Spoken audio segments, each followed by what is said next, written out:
OVC Consulting – išmintis pirmauti. Ar kada susimąstėte, koks darbuotojas esate? Galite pasirinkti iš dviejų variantų. Įsitraukęs, tai yra lojalus, produktyvus ir patenkintas savo darbu, ar neįsitraukęs, psichologiškai neprisirišęs prie darbo vietos ir nusivylęs pačiu darbu. Net jei pavyks darbdavį įtikinti, kad esate geras ir patikimas žmogus, apie jūsų įsitraukimą arba neįsitraukimą išduos jūsų elgesys ir pastangos atliekant užduotis. Ateinam į restoraną, pietų metu be 15:12. Ateinam pasiryžę tikrai pasėdėti, verslo pietus, išleisti kažkokią tai sumą pinigų. Ateinam be 15:12 ir darbuotojas sako, mes dirbam nuo 12. Mes dar kartą sakom, gal mes galėtume prisėsti ir jinai mums sako, ne, mes dirbam nuo 12.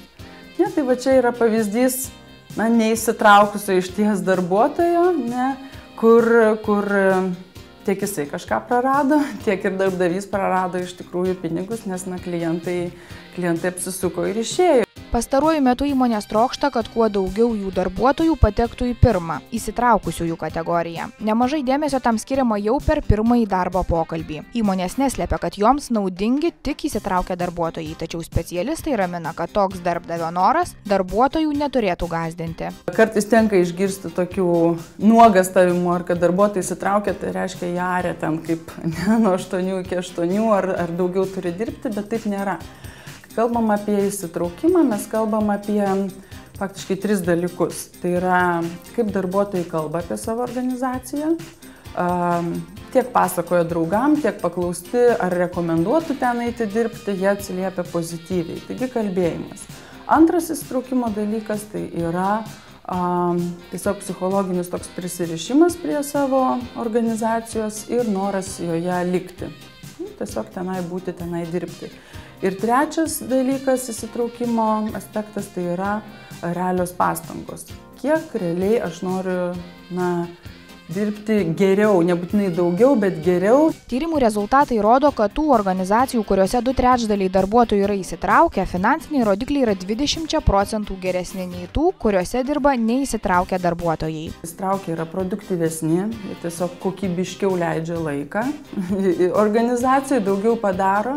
Jie geriau aptarnauja klientus. Šties labai akivaizdus yra stiprios koreliacijos tarp įsitraukimo ir klientų pasitenkinimo. Kuo pasitenkinę labiau klientai, to daugiau perka ir taip toliau, Taigi klientai. Tas pats saugumas darbe, imant gamybos organizacijas. Įsitraukę darbuotojai turi reikšmingai mažiau įvykių nelaimingų ar ten prastovom, kurie baigėsi nesugenda aparatūra ir panašiai. Visą tai vėl lemia finansinius dalykus. Įdomu tai, kad 2011 metais atlikto tyrimo apie darbuotojų įsitraukimą duomenimis Europoje įsitraukusių darbuotojų yra 52%, kai tuo tarpu Pietų Amerikoje 71%, Šiaurės Amerikoje 64%, o Azijoje 58%. Labiausiai įsitraukia 50-mečiai ir vyresni, mažiausiai dabartiniai 30-mečiai ir jaunesni darbuotojai. Lyginant pagal užimamas pareigas, daugiausiai įsitraukusių darbuotojų aukščiausių vadovų gretose, mažiausiai srities specialistų grupėje. Pagal darbuotojų įsitraukimą šiuos lenkia net aptarnaujantis personalas.